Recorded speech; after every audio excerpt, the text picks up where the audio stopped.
Now let's proceed with 66th problem.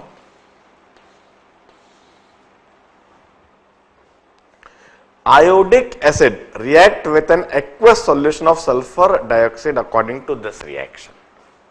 Iodic acid react with, iodic acid is HiO3. It react with sulfur dioxide in this manner. It gives 5H2SO4 plus I2. 20 ml solution of iodic acid of unknown normality. 20 ml HiO3 जिसकी normality हमें पता नहीं है, is allowed to react with excess of SO2.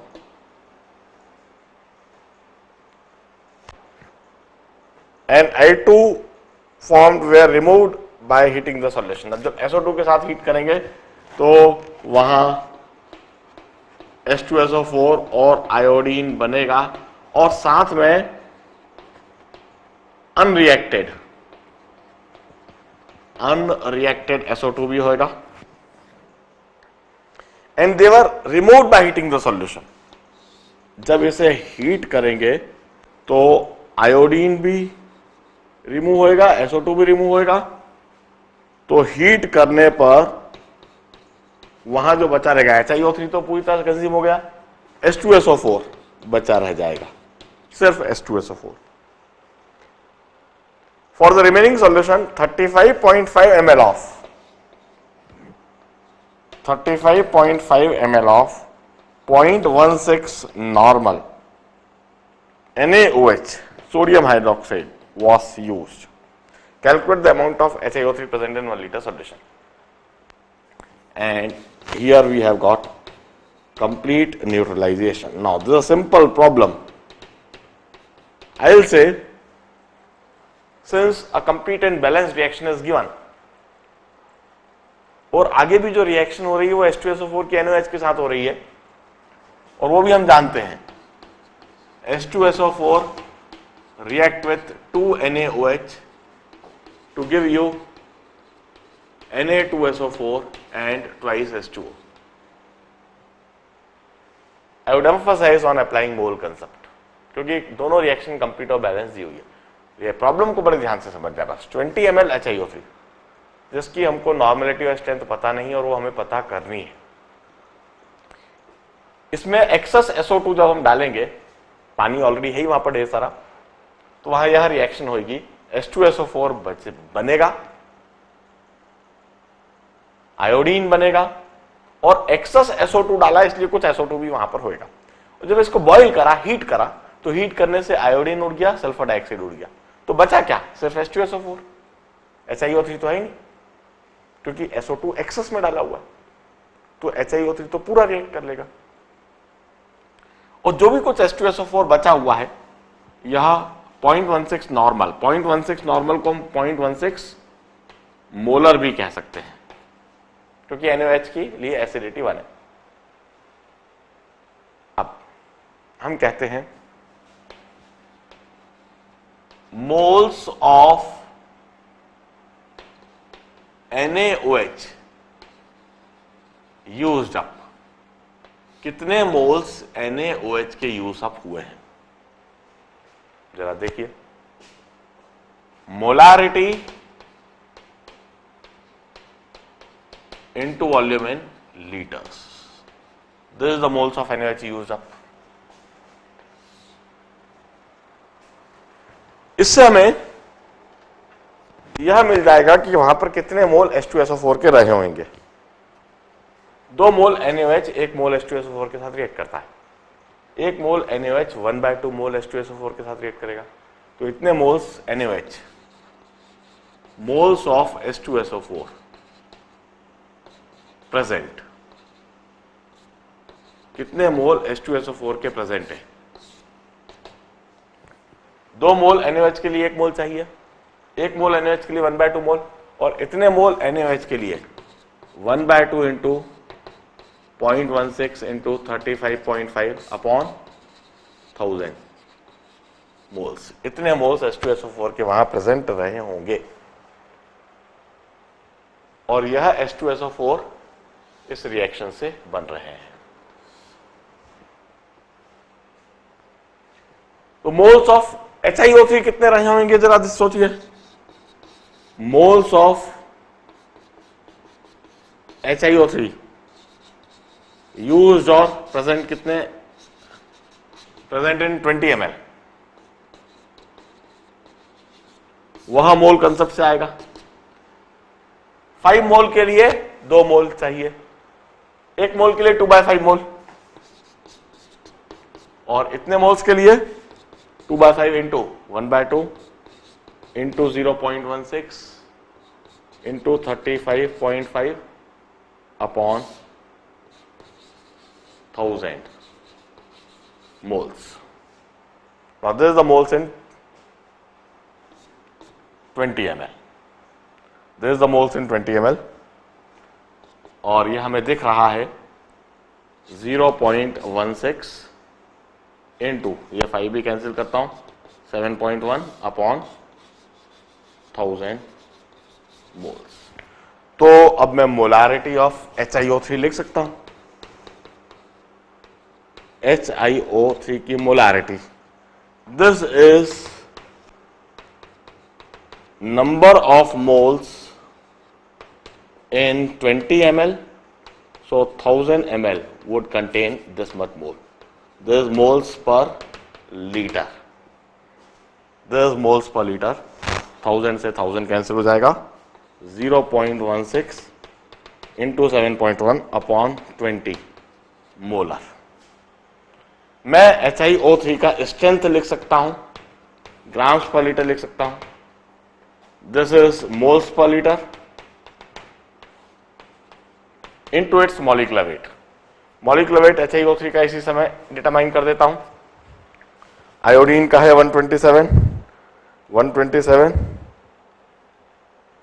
Plus 1 hydrogen का plus 48 oxygen का, 176 into 176 grams पर litre.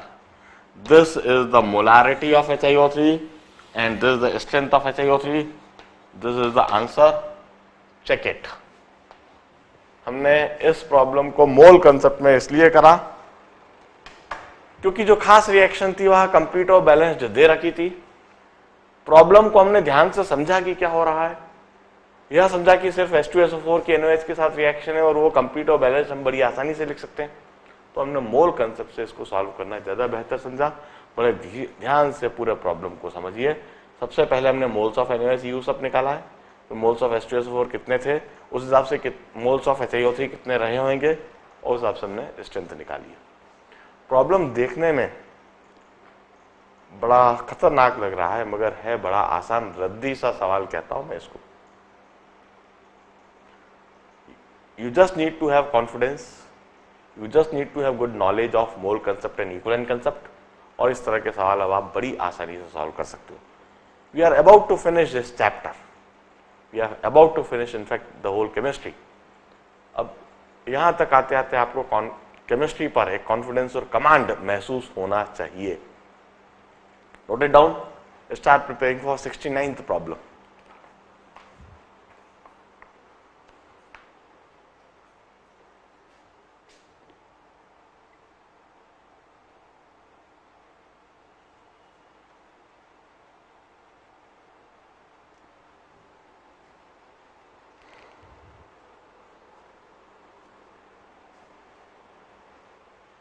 चलिए, now let's move on to our last but one problem,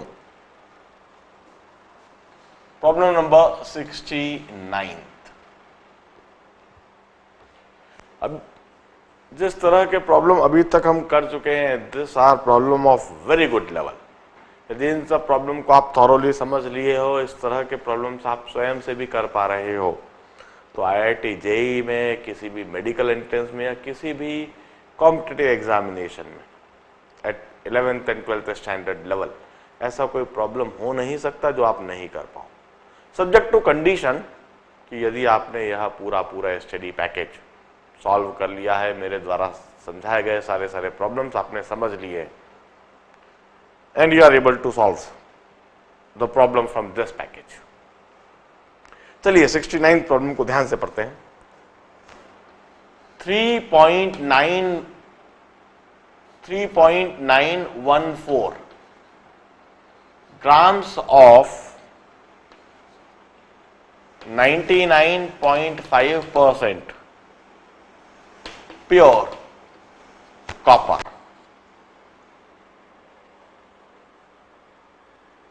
is heated with concentrated H2SO4. The resulting gas is sufficient to decolorize 1 liter of KMnO4. What is the strength of this KMnO4 solution? Now we need to think of the reaction of copper and H2SO4. मैं already बता चुका हूं। Copper react with concentrated H2SO4. Concentrated H2SO4 के साथ react करता है on heating, it gives CuSO4. Copper oxidise होता है, कॉपर ऑक्सीडाइज होता है और रिड्यूस कौन होता है? Sulphur of sulphate ion. Sulphate ion में जो सल्फर है, जो +6 ऑक्सीडेशन स्टेट पर है, यह रिड्यूस होता है और H2S और SO2 गैस देता है। So this is the gas that is obtained. यह गैस यहां पर ऑब्टेन होगी। इस बात को हमें जानना जरूरी है इस प्रॉब्लम को सॉल्व करने के लिए, और यह बात मैं पहले ही इसके पहले प्रॉब्लम्स आए उसमें समझाया है। ब्रास वाला जो प्रॉब्लम आया था वहां पर मैंने ये बात समझाई थी। और यह जो सल्फर डाइऑक्साइड गैस है, यह सल्फर डाइऑक्साइड गैस KMnO4 के द्वारा ऑक्सीडाइज होती है। KMnO4 रिड्यूस हो जाता है Mn2+ में और sulphur dioxide gas once again sulphate ion में ऑक्सीडाइज हो जाती है। This is the problem reaction और प्रॉब्लम फिलॉसफी। अब हम सबसे पहले मोल्स ऑफ कॉपर निकाल लेते हैं जो पार्टिसिपेट कर रहे हैं इधर। Grams of copper, grams of pure copper, कितने पार्टिसिपेट कर रहे हैं जरा देखिए। 99% प्योरिटी है, 3.914 3.914 ग्राम्स में 99.5% प्योरिटी है, तो 99.5 अपॉन 100, दिस मच ग्राम्स। तो मोल्स ऑफ कॉपर निकाल लेते हैं हम।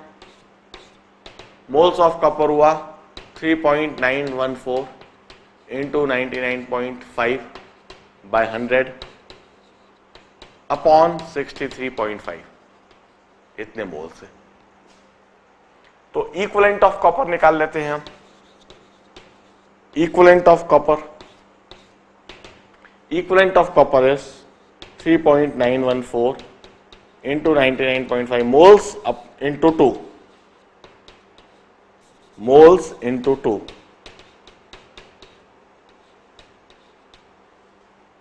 This much equivalent of copper. तो इतने ही इक्विवेलेंट वहां पर SO2 के हैं। This is also equal to the equivalent of SO2 evolved।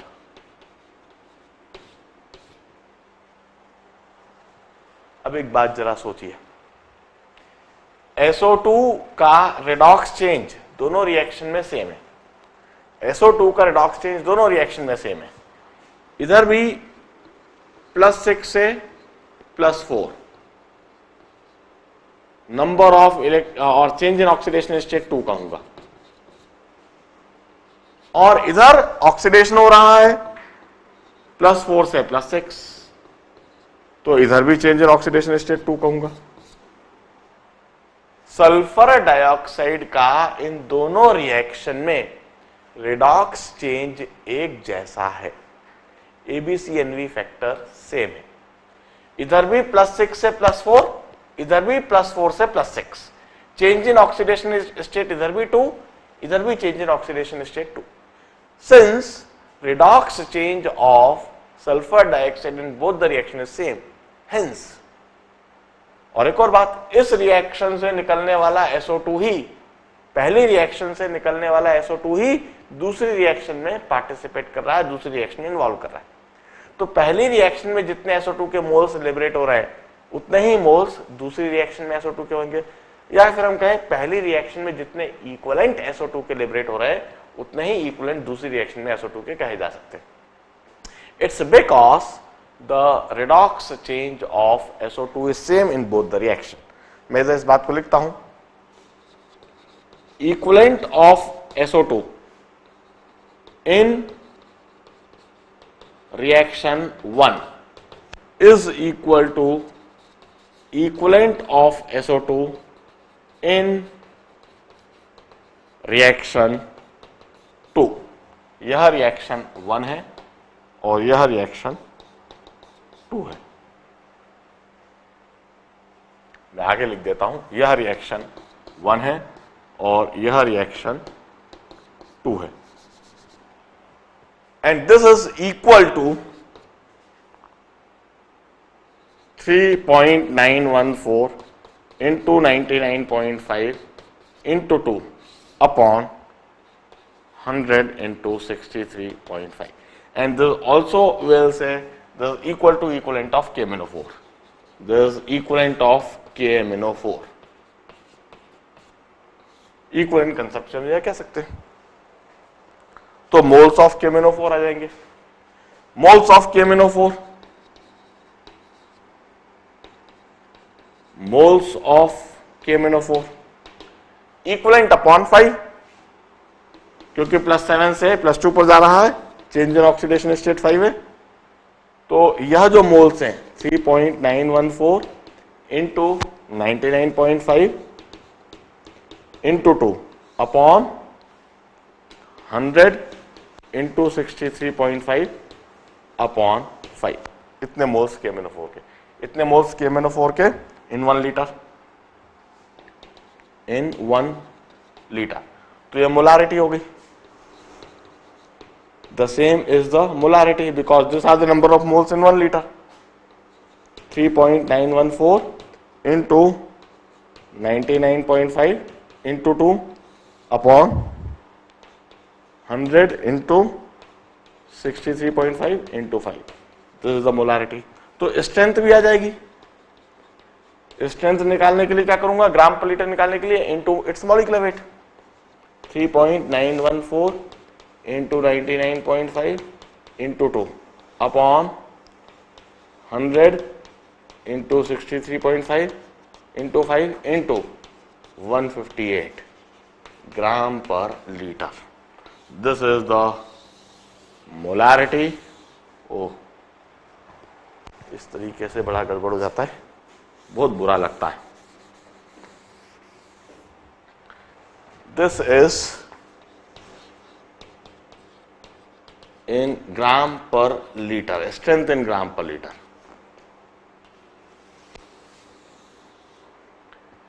Molarity पूछिए तो मोलारिटी बताइए, स्ट्रेंथ पूछा है तो स्ट्रेंथ बताइए। This is the answer.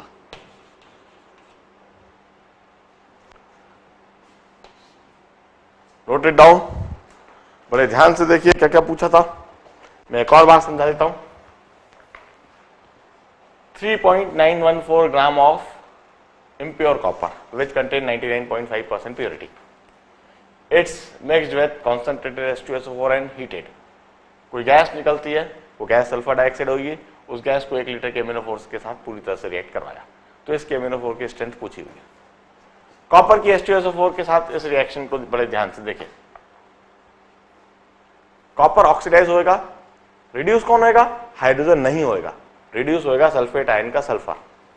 Sulphate ion का सल्फर सल्फर डाइऑक्साइड गैस देगा। यह सल्फर डाइऑक्साइड KMnO4 से दोबारा ऑक्सीडाइज हो जाएगी सल्फेट आयन पर। सल्फर डाइऑक्साइड का दोनों रिएक्शन में रिडॉक्स चेंज एक जैसा है, चेंज इन ऑक्सीडेशन स्टेट एक जैसा है। प्योर कॉपर के इतने ग्राम्स है, ये इम्प्योर कॉपर के ग्राम्स, प्योर कॉपर के इतने ग्राम्स है, प्योर कॉपर के इतने मोल्स है, प्योर कॉपर के इतने इक्विवेलेंट है, जितने इक्विवेलेंट कॉपर के उतने ही इक्विवेलेंट सल्फर डाइऑक्साइड के पहली रिएक्शन में, उतने ही इक्विवेलेंट सल्फर डाइऑक्साइड के दूसरी रिएक्शन में भी, क्योंकि दोनों रिएक्शन में सल्फर डाइऑक्साइड का रेडॉक्स चेंज एक जैसा है, तो उतने ही इक्विवेलेंट KMnO4 के। KMnO4 के यदि इक्विवेलेंट आ गए तो मोल्स ऑफ KMnO4 आ गए। Now this is the moles of KMnO4 in 1 litre, so this is the molarity and this is the strength. Strength के लिए इनटू मॉलिक्यूलर वेट कर दिया, नोट इट डाउन। अब हम लास्ट प्रॉब्लम करेंगे 72nd problem, उसके बाद मैं इस चैप्टर को पूरी तरह से फिनिश डिक्लेयर कर दूंगा। आप बाकी के प्रॉब्लम्स कीजिए, I am sure you will be able to solve maximum number of problem, not maximum, in fact you will be able to solve all the problems. यदि आप बड़े ध्यान से करेंगे सारे प्रॉब्लम कर सकेंगे। देखिए इसको,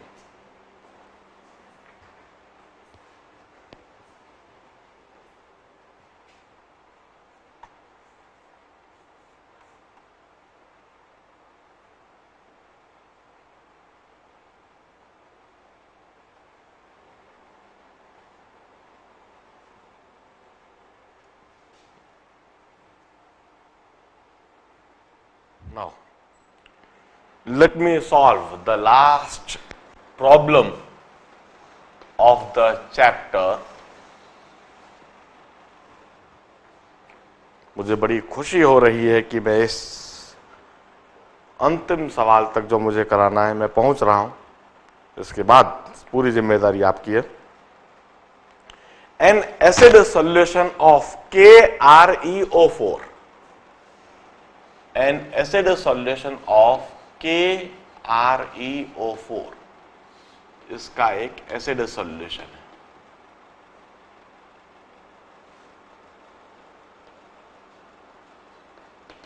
It contain 26.83 milligram of combined rhenium, 26.83 milligram of rhenium was reduced by passage through a column of granulated zinc. It's passed through granulated zinc and this rhenium is reduced. अब खास बात, सिर्फ रिड्यूस्ड दे रखा है, कहां रिड्यूस हो रहा है ये नहीं पता। इधर है रीनियम +7 पर जो हमें दिख रहा है, इधर यह कहीं +n पर रिड्यूस हो रहा है, where n is less than 7। The effluent solution including the washing from the column was then titrated with, it's then titrated with 0.1 normal KMnO4, 11.45 ml of standard KMnO4 was required for reoxidation of all the rhenium to perrhenate ion, perrhenate ion जिसमें यह +7 पर है, this perrhenate, RHENATE, perrhenate ion. Assuming the rhenium was the only element reduced, what is the oxidation state to which rhenium was reduced by zinc column? देखिए क्या हो रहा है, rhenium को पहले रिड्यूस करा जा रहा है, फिर ऑक्सीडाइज करा जा रहा है। रिड्यूस रीनियम को जिंक से करा जा रहा है, जिंक ऑक्सीडाइज हो रहा है 0 से +2 पर, और रीनियम जो है वह +n पर रिड्यूस हो रहा है। और फिर यह जो रीनियम है जो +n पर है, यह KMnO4 के द्वारा दोबारा इसको सेम ऑक्सीडेशन स्टेट पर ऑक्सीडाइज कर दिया जा रहा है। Mn रिड्यूस हो रहा है और यह रीनियम फिर वापस +7 पर ऑक्सीडाइज कर दिया जा रहा है। मतलब रीनियम का रेडॉक्स चेंज दोनों रिएक्शन में सेम है। रीनियम का रेडॉक्स चेंज क्या है? Change in oxidation state of rhenium is 7 minus n. Change in oxidation state of rhenium here also is 7 minus n. rhenium का हमें एटॉमिक वेट देखना पड़ेगा, क्योंकि हमें ग्राम्स ऑफ रीनियम लगेंगे। मैं इसी समय, I have got book with me, मैं रीनियम की पोजीशन पीरियोडिक टेबल में देख लेता हूं जरा, और उससे हमें ग्राम्स से ग्राम एटम्स मिल जाएगा। +7 है तो कहीं Mn के आसपास होना चाहिए। 186 है रीनियम का, 186।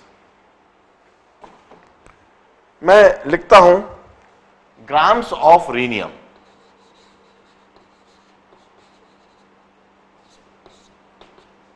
यह हुआ 26.83 मिलीग्राम्स। अब मैं इससे मोल्स ऑफ रीनियम निकाल लेता हूं। मोल्स ऑफ रीनियम 26.83 अपॉन क्या था, 180, भूल गया मैं, फिर एक बार लिखता हूं, बड़ी पुअर मेमोरी है। अभी अभी देखा था 182 था, 183 था, अब मिल भी 186 अपॉन 186 मिलीमोल्स। इतने मोल्स रीनियम के, मिलीमोल्स रीनियम के। तो इक्विवेलेंट ऑफ रीनियम लिख देता हूं मैं, equivalent of rhenium 26.83 upon 186 into change in oxidation state is 7 minus n. This is milli equivalent. Both in reaction 1 and 2. Reaction 1 में भी यह reaction 1 है, इधर मैं लिखता हूं in both reaction 1 and 2, दोनों में इक्विवेलेंट ऑफ रीनियम सेम होंगे। And this is also equal to the equivalent of KMnO4, this also equal to equivalent of KMnO4। और KMnO4 के इक्विवेलेंट कितने, जरा देखिए, normality into volume in ml जब करेंगे तो इतने मिली इक्विवेलेंट, और हम बड़ी आसानी से इसे सॉल्व कर सकते हैं। 0.1 into 11.45, this much milliequivalent of KMnO4 is equal to 26.83 upon 186 into 7 minus n milli equivalent of rhenium. Solve it to get the value of n. इसे सॉल्व कर दीजिए, n की वैल्यू आ जाएगी। मैं सीधा पीछे से आंसर देखता हूं और लिख देता हूं, आप सॉल्व करके चेक कीजिए। The answer to this problem is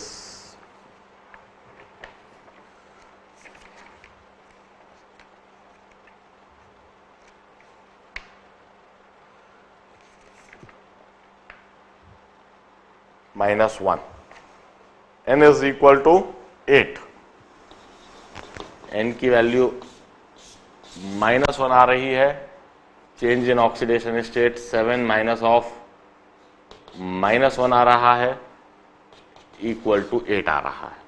So this is the answer. And with that I declare the finish of the chapter. बड़े ध्यान से इस प्रॉब्लम को देखिए, एक और बार मैं समझा देता हूं।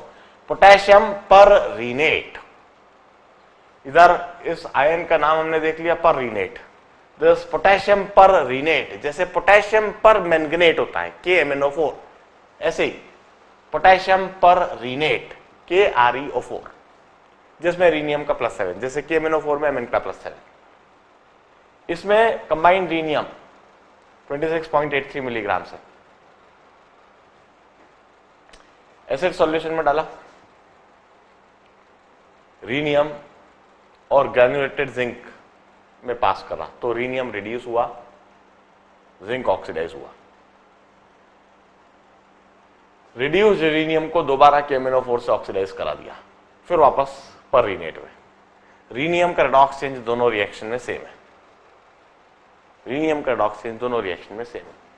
इसीलिए इस रिएक्शन में जितने रीनियम के मोल्स और जितने इक्विवेलेंट होंगे, उतने ही मोल्स और इक्विवेलेंट रीनियम के दूसरी रिएक्शन में होंगे। यह खास फंडा है। ग्राम्स ऑफ रीनियम दे रखा है, उससे मोल्स ऑफ रीनियम निकाला, उससे इक्विवेलेंट ऑफ रीनियम निकाला ABCNV से मल्टीप्लाई करके, और उतने ही इक्विवेलेंट KMnO4 के हो गए, हो जाना चाहिए। इक्विवेलेंट ऑफ KMnO4 के लिए नॉमिनेट इनटू वॉल्यूम कर दिया, और दोनों को इक्वेट करके answer. With that, it's the finish of this chapter, redox titration chemical calculation part 3. बाकी के प्रॉब्लम्स आप कीजिए।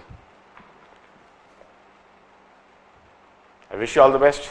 Goodbye. Good day.